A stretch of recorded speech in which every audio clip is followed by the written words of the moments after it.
Hey, what's up, everybody? Welcome back to the Hands Off Our Children radio show. I'm your host, Koji.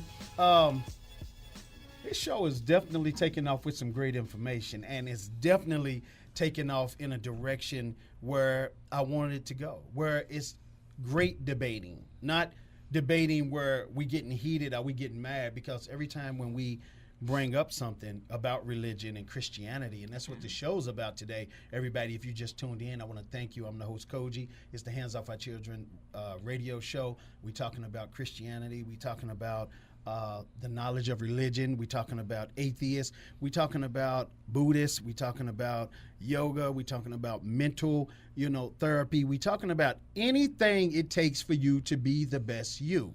That's what we're talking about today.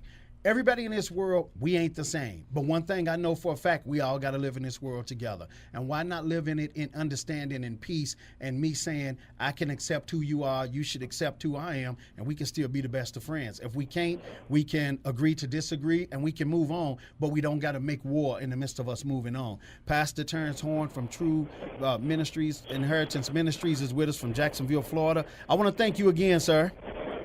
Thank you, sir, for having me on. I'm having an awesome time. Oh, you know what? Now, Pastor T, I want to go back into what you were saying. Now, I want to jump right back into it because Troy said he's going to be calling in the second hour. So before Troy call in, I want you to finish saying what you said about me and Mr. Neal, and that was when he said he put in a lot of time in the church, helping to build churches and helping to try to make churches a better place through understanding and helping the pastor achieve what he needed to achieve with his church.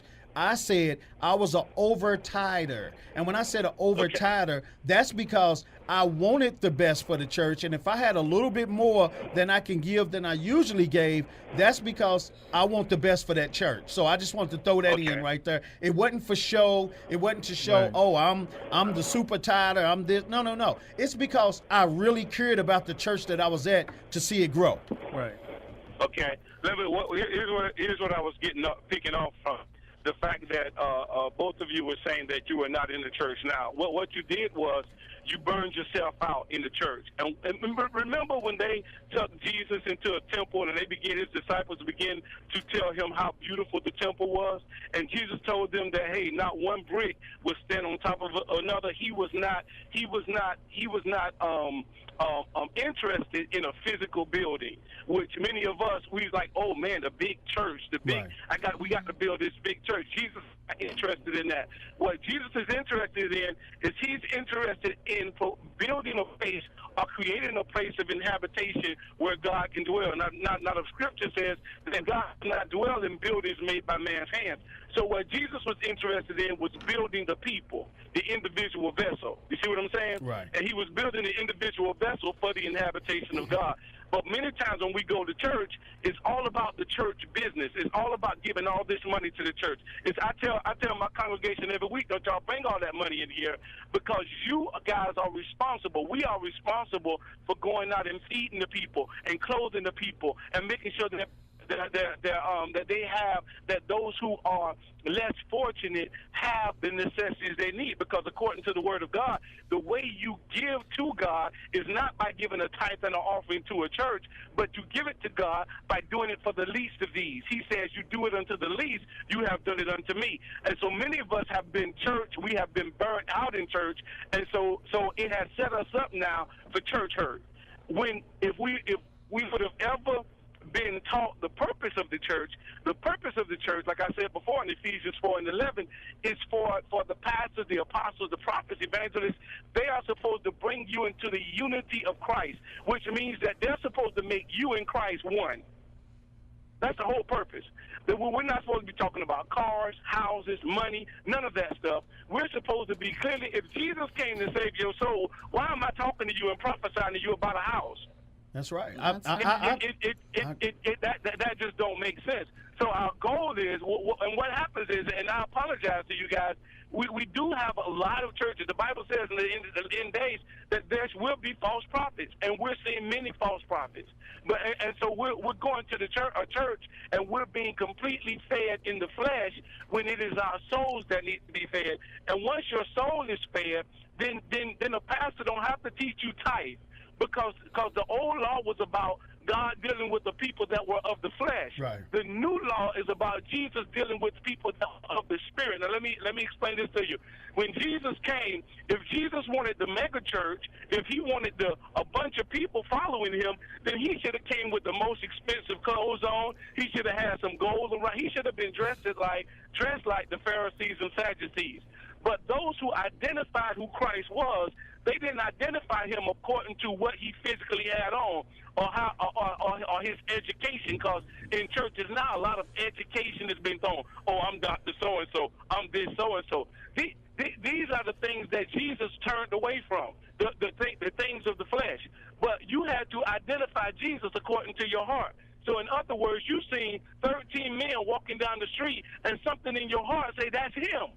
That's him. And you had to act out what you felt deeply in your heart, even though there was no physical evidence, because he didn't have the money, he didn't have the fame, he didn't have none of that. And when Jesus got around, when his church became a mega church, Jesus would disperse the people.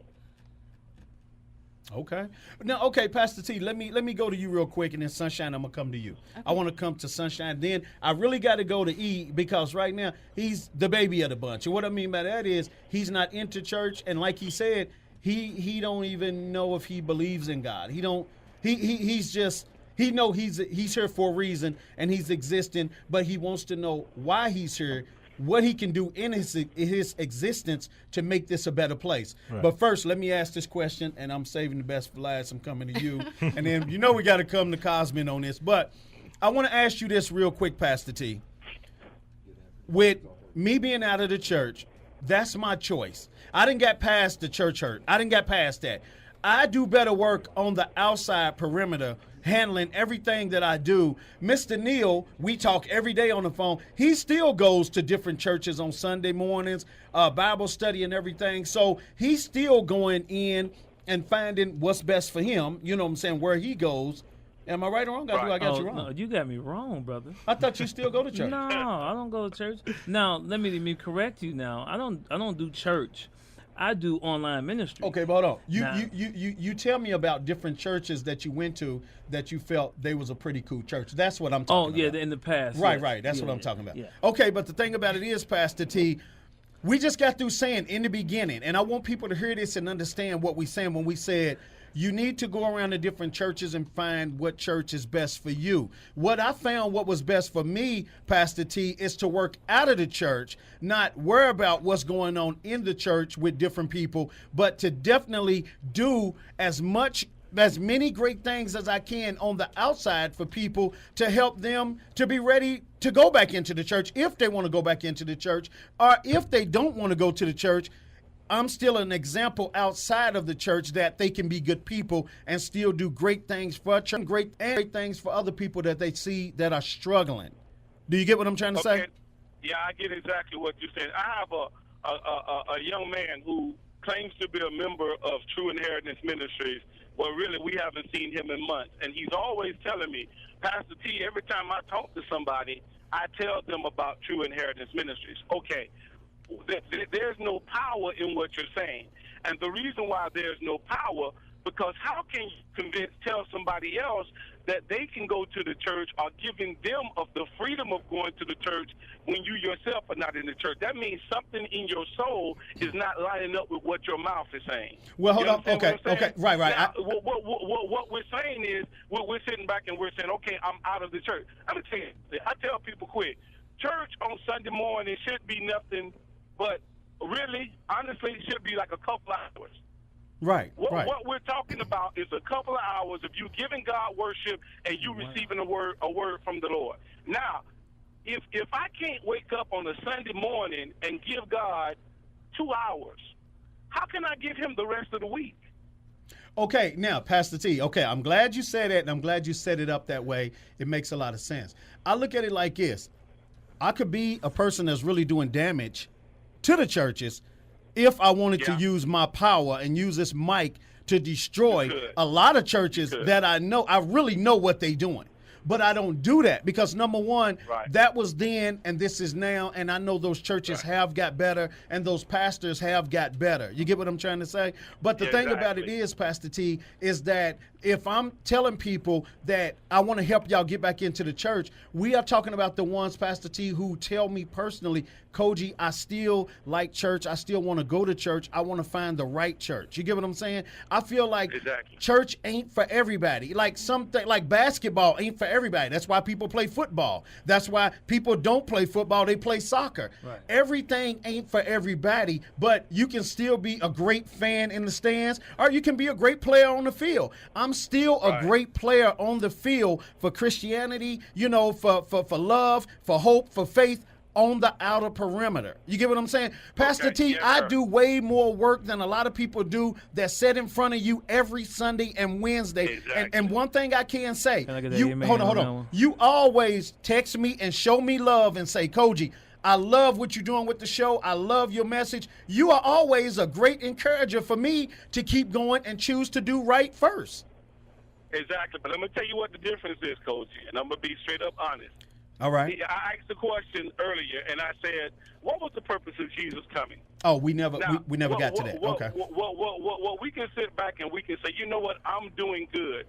I'm doing good. I'm doing good. I'm doing that. There's a scripture in the Bible where Jesus said they're going to come to me. They're going to say, hey, I prophesied in your name. I cast out many devils in your name. I did this in your name. And Jesus going to come back to them and he's going to say, depart from me. He said, I never knew you, you work of iniquity. And what the whole thing was is nice people doing things in their own strength. God never asked you to do it in your own strength. It's like this. It's like me coming to you and I'm telling you, hey man, I need you to go to the store and I need you to buy me this, and this. And then you tell it, and then you going and you pulling out your money and you finna go buy this. And I turn around and I say, no, I don't want you to use your money. I want you to use my credit card. Here's my credit card. What God did was he sent his son. His son died on the cross, but on the cross you got to look at what happened in the physical and what took place in the spirit. In the spirit, that life that was crucified, it was life for you to give up your life and receive his life. Now, once you receive his life, now you can sit back and say, hey, I love people. But as soon as them people rub you the wrong way, we see the limitations of your love. But with his love, there is no limitations. With his forgiveness, there is no limitations. That's why he said you can only love as the world loves. But if once you learn about his love, then no matter what they do to you, that's why he say love your enemies. You don't have the power to do that. You can't do that. He say bless those who curse you. You can't do that. Your flesh will not allow you to do that. But in the spirit realm, when you receive him in your life, you can love your enemies. You can bless them. So he's not looking for our love. He's looking for his love to be exemplified in the earth realm. Okay, but Pastor T, okay, I heard what you said, but this is the thing. This is what I feel when it comes to churches, when it comes to pastors, when it comes to their inner circle, people who's dealing with people that's going to them with their problems and everything. If you a liar and you a manipulator, your congregation, they liars and manipulators too. They just like the head of the household. Okay, hold on. Okay, hold on. Okay, now think about this. If you knew I was a straight liar all the time, every time you talk to me, and I came to you and I said, I'm going to tell all y'all something right now. It's the honest God truth. I put it on everything I love. I was riding in my car. Jesus appeared on the passenger side. He told me that, Koji, it's best for you to work outside of the church and don't go into church. First thing y'all would say is, you a liar. That really didn't happen to you. You a liar. You get what I'm saying? Now, the pastors, they take a lot of that word in the book, they manipulate it, they work it to where it's best for them, where they can get the best satisfaction out of it by using that book to guide you, to joystick you like a video game. You get what I'm saying? So that's why a lot of people know what they're doing. So they liars. You get what I'm saying? They liars with the word. So we back to the question of how do I know how to find the right church? You Okay. just answered that question right there. Right, but what I'm saying Because is, hold in on. your spirit, you should know you should be able to tell whether a person is a manipulator. So you got to come out of, when you're looking for a church, don't look for the church that you're going to follow the pastor because he got the big name. Right. Don't look for the church because he got the nice car or he got a big congregation. You got to look for the man of God that lines up with the spirit that is in your heart. Okay, Pastor T, I got a partner right now that's coming into the show in the last hour Okay. who's out on the street right now doing street ministry. And Jay will tell you, we just went by there right before we came here, and he's got like 50 homeless people, different people on the street. I mean, all lined up in chairs, and he's doing street ministry out on the corner right now. You get what I'm saying? Now, those people are broken down, tore down. They done been through so much, but they still people of love that need help, that need somebody to believe in them. And sometimes that's all you need is for somebody to believe in you to get you on the right track. So are you telling me with him doing his ministry out on the street faithfully, every Wednesday when I'm doing my show, he's doing his show out on the street, no. He's doing his job. He's doing his, what he's supposed to be doing, his calling, Exactly. not a show. We both are doing our calling at the same time, but he's doing his Right. out on the street. So are you telling me that just because they not in a building, that ain't the best place? I just want to ask you that. I think I started the conversation off by saying Jesus wasn't interested in the building. Okay, right. Okay, now hold on. I'm not Hold talking on. about the building. No. What I'm referring to is you guys are not you're not telling me you're out of the church because God sent you to do a mission. That's not what you're saying. You're saying you're out of the church because you've been church hurt. No. Okay, hold on. Let me hold on. That's totally different from what Okay, he's doing. but let me ask you this, Pastor T. Then we'll move it around the board. I want to ask you this: if I feel like that I'm out of the church and I'm doing what I feel is the will of God, but the will of me being the man I'm supposed to be to the people that are hurt and the people that I know I can help, and just lining up doing the things that I still would have done if I was sitting in that church. I feel like God did assign certain things to happen in that church where I broke off. And every show that I do, Pastor T, I'm not doing them for, you can look at every, hold on. You can look at every title of the show I done. It's not for self. These shows are not for self. Yeah, I understand. Let me ask you a question. All right. And I want your whole panel to listen to this. All right. If somebody came to you and they had AIDS, how much money could you give them to cure their AIDS? I If can't. somebody came to That's you a and they had rhetorical cancer, question. what I could can't. you do in your own strength to heal them of cancer? I couldn't. The only thing I could do is pray for them and stand by their side during their trials and tribulations right now. Here's the difference. That's the difference. When you in the authority of God, I had so many people have come to me with AIDS. So many people have come to the church. I had one young lady who came to the church. She had, I can't even think of what that disease is called, but it's a disease you get when you're at a hospital, when the hospital is not clean, I guess, from the needles or whatever. And she came running to the church. Staph infection. Staph infection. Say it again? A staph infection. Staph infection. And she came running to the church, and God healed her right then. The difference is this, and I'm not trying to gloat on me because I'm nothing. I have no anointing. I have absolutely nothing. The difference is if you're doing it in your own ability, yes, you can feed people. Yes, you can love people. Yes, you can. But that's going to be limited to your resources. But when you learn how to do it in his ability, then when somebody comes to you, it ain't about you praying with them and standing on their side. Because when you're praying with them, you're asking God to heal them. And guess what? God gave all authority to us. I just went to a funeral a couple weeks ago. A young lady, I didn't even know she had cancer. We just began to have some type of a communication on the phone last year, but she never told me she had cancer. But then her family asked me to do her eulogy. And in doing her eulogy, I said, this is not God's fault that she's dead of cancer. He has given us authority to heal cancer. The things that Jesus Christ walked in, this is what we supposed to be walking in. He didn't come here to say I'm God. He came here to say, here, I'm a son of God. I come to make you a son of God. So when I pray for someone with cancer, I don't pray for them and hope God will heal them. I command them to be healed, and they are healed. Why? Because the difference in a Christian and a son of God is two totally different things. I don't say I'm a Christian. A Christian is a name that the world gave those who claim to follow Christ. But Christians don't know why he came. They don't know what he taught. They don't know why he died. And Christians still give tithes and offerings. I'm a son of God. As a son of God, I have the authority in the earth realm that God has. Okay, now so it's a totally different relationship. Okay, now Pastor T, I'm gonna say this real quick, then I'm gonna pass it off because everybody's waiting. Everybody want to get in on this. But what I want to say to you is, everybody that I didn't help get back on their feet and get back into doing what they need to do. It's a lot of young people that are great young people in Christian rap right now, and young preachers doing a lot of stuff in and out of the church right now. I definitely support them 100% because, Pastor T, let me tell you something. They are reaching the people that we can't reach. Everybody can't be reached on the inside. It's a lot of people that's on the outside that want to come back to the inside. They just don't know how. But when they see that our faith is strong and that we still are doing what we're doing, sometimes it gives, no, not sometimes, it does give them the strength to be able to go back up to be in some kind of ministry to still keep that a part of their life. You get what I'm saying? I understand, yes, sir. And I know you do a lot of awesome work. But again, I'm not talking about going into a building. I know. God has given us apostles, prophets, and pastors. I believe He's given us those gifts for a purpose. And once you have received your purpose, yes, you go out and you do what God has called you to do.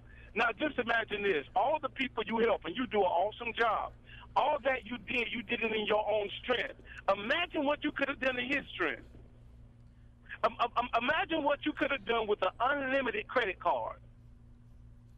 You understand what I'm saying? Okay, but let me ask you something. If God gave certain people in the Bible these certain talents and these certain gifts to bring people to Him, to depart the sea, do everything that He done, they wasn't in the church, they was outside of the church. How can I not have those same powers? That's what I'm asking you. What I mean by that is, how can hold on. How can, okay, wait a minute, I'm gonna come to you. How can I say, or how can anybody say that God don't bless certain people with special gifts to make sure that the prophecy still goes the way He want it to be? Well, I understand what you're saying, and I never teach that certain people are anointed. I believe that everybody who believes in Jesus Christ, they have a gift that's already in them. That all that gift has to be exposed. Like for instance, what I walk in strongly is called a word of knowledge, which means that even if I'm on the phone with you, I can feel your pain. And if I feel your pain, I can heal your pain through the phone. I think we had a show a couple of years ago, and you had a guest on, and I said, you get migraines. I said something about their shoulder. You understand what I'm saying? Right. Well, that is a gift that I had way before I even knew, before I even got into the church, but it was opened up more that the more that I learned about Christ, the more that inner was exposed. Well, here's what I'm saying in a nutshell, Koji. Again, you do awesome work. But you do that work with your own ability. God don't want us working in there, so we cannot establish the kingdom of heaven in our own ability. Okay, hold on. It is His word in us that's got to establish the kingdom of God. And that's what His purpose is, to establish His kingdom here in the earth realm. Okay, hold on. We got the phone calls are lined up right now. Hold on. Let me go to Mark Anthony first. Mark Anthony, how you doing today, sir? I'm doing great, Koji. Thanks for having me on. Mark, what did you think about what you heard? The phone lines are loaded right now. I just want to ask you, what have you heard, Mark Anthony, right now with what me and Pastor T has been saying? Actually, I'm hearing a lot of very positive things. And what it comes down to is everyone has the ability to do a ministry. And it doesn't have to be in a church or a temple. You don't have to do it from standing on a soapbox. It's when you are taking your gifts, and those are service gifts, and using them in the service of other people, then you are doing the work of God. That's what I'm hearing. Right. I mean, that was what I was trying to say. You know what I'm saying? Because I look at it like this, and I'm not saying nobody's wrong with, what they feel or what they think. I feel we can agree to disagree, but I know it's a lot more people that are so glad and so proud that I was a part of their life to help them move forward in their Christianity and in their ministry. You get what I'm saying? But I could have been a person that could have really, drug people, in the worst way out in life. If you look at it, and it was interesting the way you were talking about how Jesus came and what he was doing. Now, if we look at who Jesus was as a person, without getting into the divine, just for a moment, is that okay if we do this, Koji? Yeah, we got to do it real quick. We got people. Okay, no. Then I want to save it up maybe for next week when we have more time. Okay, you coming on part 2? Yeah, he's on part 2 with us. I'm with him on part 2. Okay. Amen. Okay, Mark, hold on 1 second. Let me go to Rochelle. Hold on, before you go to Rochelle. Okay. Okay, I want to say, because what Pastor T said, that didn't line up with me. Everybody is graced and have different kinds of spiritual connections. So whether you're a spiritual person or not, you have a connection. So if you are blessed to be able to help someone else, it doesn't mean that you have to be within a certain organization to be blessed. It doesn't mean that you have to be under this certain diagnoses or this certain Godhead to be blessed. Blessed is being blessed. You as a human, like human said, you as a human is blessed. And when you give of your own blessings to somebody else and help them out, that's just giving of who you are, what's already inside of you. So whether it's spiritually, whether it's not spiritually, no one can make a call on what is spiritual, what is not spiritual, and how you give and how you get blessed is purely upon the Father himself. No one can make that call. And again, you're not understanding what I'm saying. So what I'm saying is this: those gifts that God has given us, those gifts He's given us for. There are true men and women of God that have truly been called of God. I'm not saying you guys are wrong, but one thing you can do, that if you say, I have an at-home study or I'm doing it at home, is you can read a part of the word that don't agree with you, and you can just say, oh, that's not for me. But when you have someone who's truly been called, they can give you the understanding of things that you don't understand. And it's the understanding that's the power. No. Once I begin to know once I knew what 1 + 1, that 1 + 1 = 2, I gained the level of power that I gained. Go ahead. Oh, right, because I'm about to say, listen, it's not. I'm agreeing to disagree with you, but if we take the spirit of God out of it, and we just talk about being a good human and being a good person to who you are, your blessings are going to fall in line regardless, whether you believe in blessings or whether you don't believe in blessings. But you don't have to be up under a Godhead to be called to a ministry or to just to help someone out. That doesn't. Okay. So what he does, himself, myself, and everybody sitting on the panel, the things that we do out of the kindness of our nature. I mean, and whether we were sent by God or whether we were sent by our own kindness of who we are, that person on the other end was very reciprocal on that other end and was very well taken care of. And that helped them to move on. We can't always put a spiritual connotation on the things that we do in life. Everything is not a spiritual connotation. It is a humanistic understanding of what we should do for one another. Then the Bible tell you right there, do unto others as you have them do unto you. Then if we do unto our brother as we'll have them do unto ourselves, then that is the blessing within itself. Let me tell you this. Let me say this. And then we got to get to a phone call. We can't put a spiritual connotation, right? That's correct. Well, don't you know that man is spirit?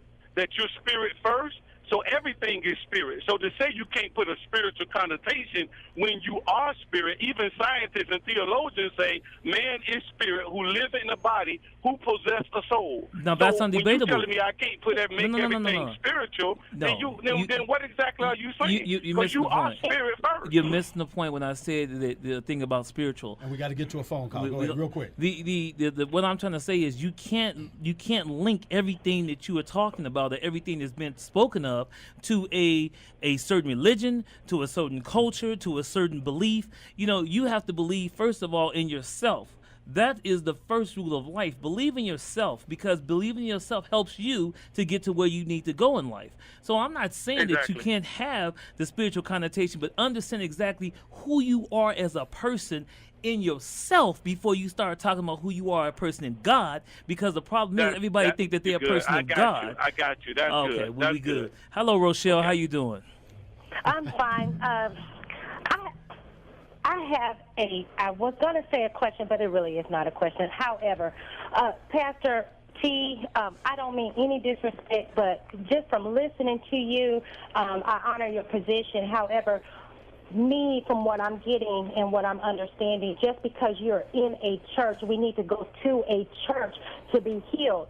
Well, from my understanding, I didn't say that. I didn't say that. Sir, what I'm telling may you, I finish? Go may ahead, I I'm sorry. finish, and you can. Thank you, sir. So Go ahead, I'm sorry.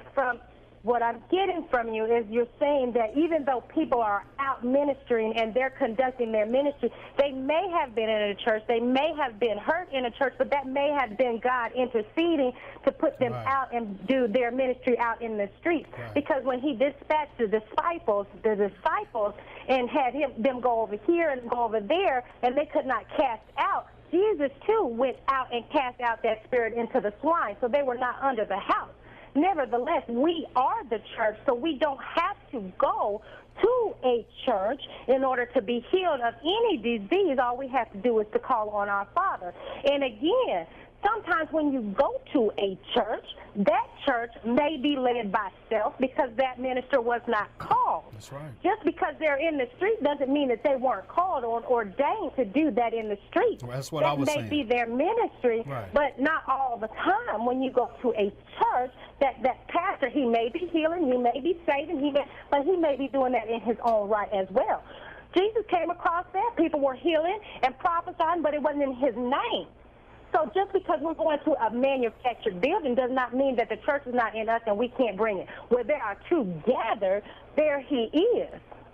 So I'm not understanding where we always actually have to be within a church, because we could be taught and not be under one specific person at any given time. Maybe it's our turn to be the teacher. Rochelle, hi, this is Mark. Okay, I appreciate that. Can I speak now? Wait a minute, Pastor T. Mark wants to say something real quick. And then you come in, Pastor T. I really like what Rochelle's saying, is because I think some of the confusion here is people are equating a church with an actual physical building. That's correct. And I think a church in this is a philosophy or a particular religious movement. And it makes me think of something one of my favorite people of all time, Gandhi, said. There was a group of Hindus and Muslims, and they were all arguing and getting on the verge of violence, and Gandhi stood up among all of them and said, "What religion is God?" And that's what we have to realize, is that God exists in spite of religion, not because of it. And a lot of times people get into a religion and say, well, my way is the right way unless you accept this. If you accept Jesus, or you accept the word of the prophet, or if you do this, or you say these mantras, or you do this, or whatever, then we're right and everyone else is wrong. And I don't recall Jesus saying we're all the children of God, except for the following people. And that's what we have to stay focused. The focus here is on God. And I think everybody who's speaking, and I've heard so many positive things tonight, we're all agreeing that when you're doing something for other people, when you're taking your God-given talents and resources, whether it's your ability just to listen to somebody who has no one else to turn to, or you're a billionaire that can fund, housing for homeless people, we all have different gifts of God, and we apply them in accordance with our resources and abilities. And when we are acting out of love, then we're doing the work of God. But to say, I listen to this book or this version of this book or this philosophy, then we're getting into religion, which is created by human beings, as opposed to following the light, which is what flows from God. Okay, hold on. Pastor T, come in. Okay, again, I'm going to say it again. I never said you had to be in a building. I began to explain about how Jesus was not interested in the building. What he was interested in was building the people. What I'm hearing from different people, even Rochelle, is I'm hearing the spirit of church hurt even from her. So if I'm if I'm out here doing what God has called me to do, then the first thing I'm not going to bring up is I'm not going to bring up church hurt because I'm doing what God has called me to do.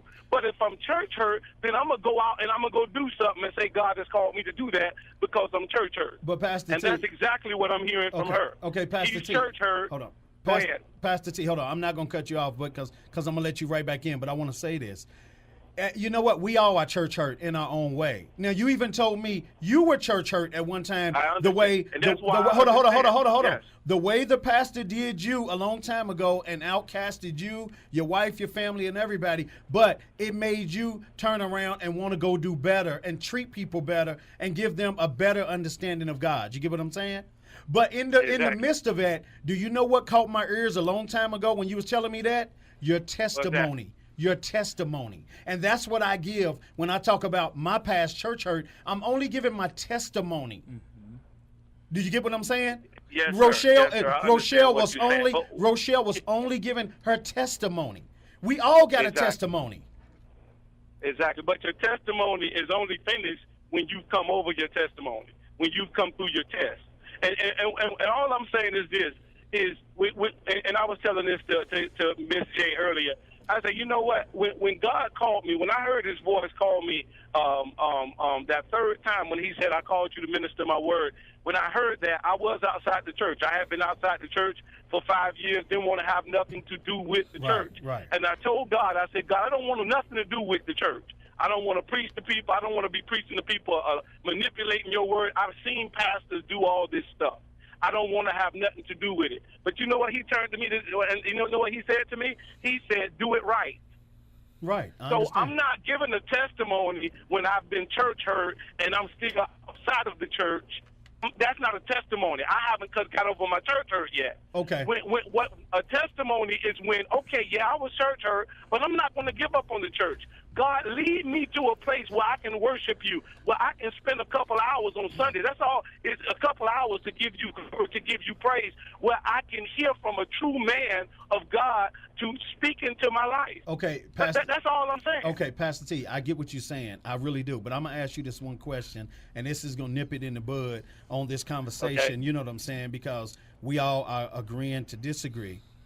All the work that I do, I just want to ask you this question, and we'll move on. But it's going to be, we can agree to disagree. We're not going to fall out over it. We still going to love each other like brothers, like we do. Sir. Yes, okay, sir. But one thing I want to ask you, this one question for me and everybody around the world that's listening to this, everybody locally, everybody that are in the spirit with us, and everybody in this room right now. All the great things that I know for a fact that you are doing. I know this for a fact, but you also know the great things that I'm doing on the outer perimeter. I'm going with the worst of the people. The worst of the people in Las Vegas are who I deal with, and some of the best of the people, and some of the greatest young people that are Christians in Christian music, Christian prayer. They want to be pastors, everything. I deal with all of them, and I support them all 100%. If me and you both was in a car hanging together and we had a fatal accident and we both passed away, would you go to heaven and would I not go to heaven? Will you make it into heaven and I won't? I'm just asking the question. I'm just asking the question because some people. I'm not concerned about going to heaven. Jesus wasn't concerned about you going to heaven. Jesus was concerned about you living in His kingdom while you was here on earth. So that's another thing that we have. The church has taught us wrong. It's not about you. It's not about you dying and going to heaven. What He's asking you to do is die to your flesh and live according to your spirit now, which means there's an inner peace that operates on the inside of you. There should be an inner joy that nothing in your flesh should be able to frustrate you. So if me and you were in a car and me and you were let's say to stand before God. No, both of us would. I believe both of us would go to heaven. I'm not the judge of who goes to heaven and who goes to hell. I would never tell anybody they're going to hell. I don't have that authority. But what I will say about that is one day we have to get to the place in our lives where all the good work that we say we do is not us, but it's Him. Well, the thing about it is, it goes back to what I said earlier, and then I'll move on. I do give my shows the glory to Him first, because as my show comes on, it starts with a prayer for everybody around the world, and it's your prayer. It's you praying. Right. You see what I'm saying? It's not. It don't. Hey, it's the Koji show. No. It's giving the prayer first and putting it over the whole show, that we line people up to be able to listen with a loving heart and to know that it's about the people. It's not about me. Any title of the show that I host, it's not about Koji. It's so much deeper and bigger than me. You get what I'm trying to say? Mm-hmm. I got you. So, yes, sir, I got you. That's all I'm trying to say, is that anything I do is always spirituality in the forefront. Yes, Spirituality in the forefront before anything. I'm like you. I don't come on air. I don't ask for money. I don't ask for money for this show on air. I never do. You showed nice, on. I know. I know your heart, Koji, and believe me, you both are simply because I know your heart and you know my heart. And here's what I'm saying. Just imagine everything that you've done, everything that you do. But just all I'm saying is, just imagine if you could do everything. And I ain't saying you got to be in the church. I never said you had to be in the church to heal anybody. I've seen people get healed on the street. But those people who are doing the healing, they have an understanding of who they are. They're not church hurt. They're not, talking about they did their tithes and offerings and the pastor. They're not that. They have an understanding of who they are as sons of God, not as Christians. Okay. So you don't have to be in the church to get healed. You just have to be taught who you are. But Pastor, and that's not something. Go ahead. But Pastor T, some of the greatest people are the people with the testimonies of being church hurt, because that we teach people. We have been taught how not to hurt people. I have been taught how to have compassion in places to where it was fueled anger. And I could have been, I could have told the devil, give me all the power you have. The Illuminati, I'm inviting everybody in right now because I don't care. But I didn't take on that flesh and I didn't take on that spirit. I chose to step away and stand in a spirit and light of where I'm supposed to be in my enlightenment with this situation. You get what I'm saying? I wouldn't have the followers I have right now if they didn't know my heart first. You get what I'm saying? They know I'm not a greedy person. I'm not a scandalous person. I'm not just a liar. They work with me 24/7. They know I'm very compassionate. I don't want to be away from nobody. Any relationships that I'm out of right now, they all could be fixed with a sit down. You get what I'm saying? So that shows right now, I don't want to be away from them. I have the spirit inside of me to say, hey, maybe I was wrong. Maybe I can listen to what you're saying and we can line up and make this right as a friendship or whatever. That's the light in the heart of God. That's right. Let me say this, and I know we coming to a close, but let me tell you what the difference is between having a spiritual leader in your life. I'm not talking about somebody in the church. I'm just talking about somebody that's been truly called of God, whether he's in the building, whether he's in the house, somebody that you can listen to, and the words they speak, you can say, man, them words, okay, I agree with that, because they're not pleasing my flesh, they're pleasing my spirit. Again, I go to the question of why did Jesus come as the Son of God? And if you could ever get an understanding of what took place, what it was that he taught, see, that's not something we can teach ourselves. That is something that's only given through revelation. And it's only given not with all these pastors and prophets that's saying that they're pastors and prophets. I believe the true men and women of God had an issue with becoming a pastor and a prophet because they understood the responsibility. I'm not talking about these prophets that go around talking about you're going to get a new house like they're on Price is Right. I'm talking about these men and women of God are able to look into your soul and set you free in your soul. See, that church hurt is in your soul. So when you minister or you do good, it's still in your soul. So that's still a part of you. A true man or a woman of God can come in and they can speak a word that can set you free. That's all I'm saying. I ain't saying you got to be in the church. Okay. I'm just saying you have to be somewhere where the person who's speaking into your life is greater than you speaking into your own. Okay, hold on. Okay, Mark, hold on 1 second. I'm going to go to Mr. Neal real quick. Mr. Neal, what have you heard with me and Pastor T? I mean, I heard a lot of good things, but I heard some open-ended kind of, cliffhanger kind of things. Let me explain something to you. In January, I was diagnosed with cancer. That's true. And in April, I was hospitalized for diabetes out of the clear blue. So I didn't go to a church building. I didn't call the pastor of somebody else's church. But every time that you talk to me about it, I said we won't have a conversation about that. It's healed. It's out of you. Right. We won't discuss that. Right. Right or wrong. That's correct. That was correct. We spoke about the greatness and about the wonders of things that's going to come forth. You know, I had a pastor out of Pomona who called me and said, you know, I've heard that you had cancer and we're praying for you. I was like, well, thank God for that. I had somebody else call and say, well, you know, we praying for you for your healing. I said, well, thank God for that. Not once did I step inside of a building, tell a pastor, tell anybody else what was going on inside of a church building or inside of a church, period. So let's come out the building and say church.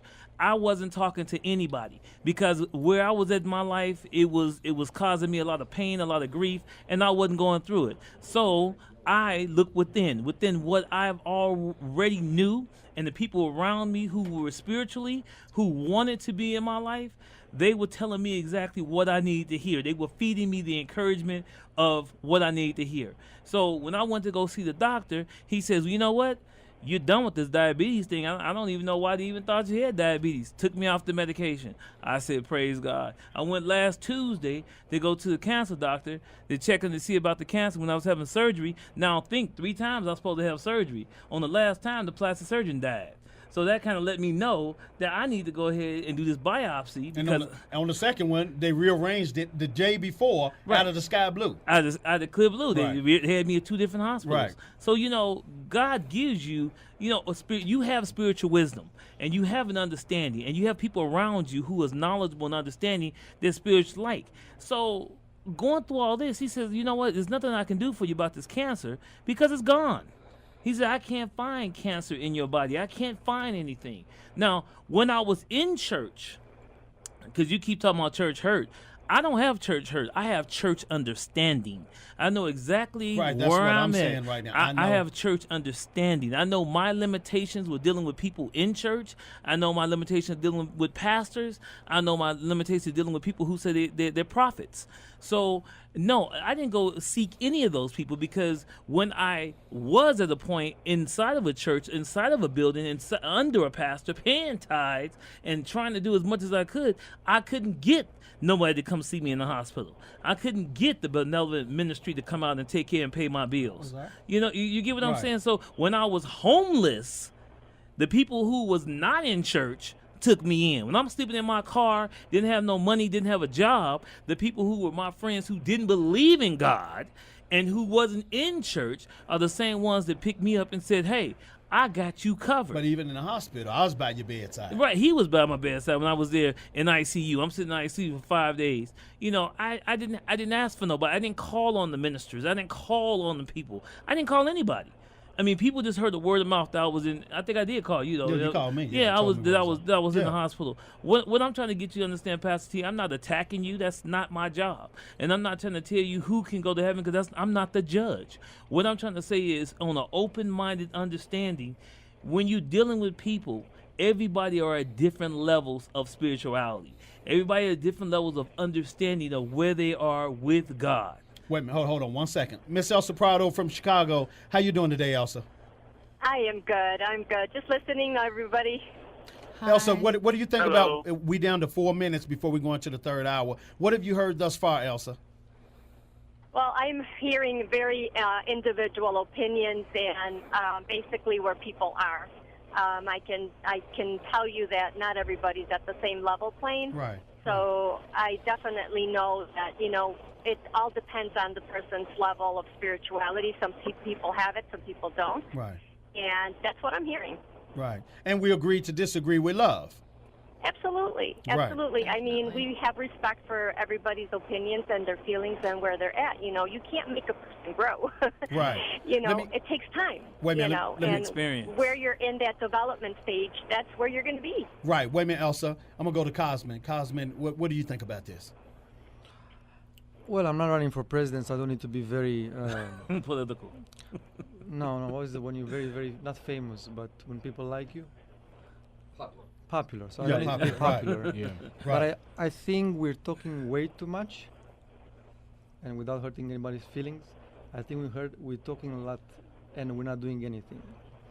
And there's a very high level of confusion on every single level, everybody's going around the circle and nobody goes to the core of it.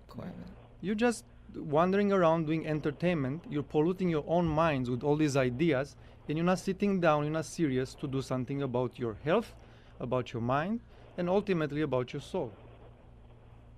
You're just wasting your time. You're wasting the dear life that's been given to you by entertaining yourself, your mind, and somebody else. That's what I think. I agree. All right. Mark Anthony. I'm just enjoying listening to this because it's amazing. Normally when you get a religious conversation, it gets very heated, and I'm very impressed with how respectful everybody's being of everybody else's opinions. And Koji, I'm going to put that on you, because you create a forum where diverse people can come together and discuss something.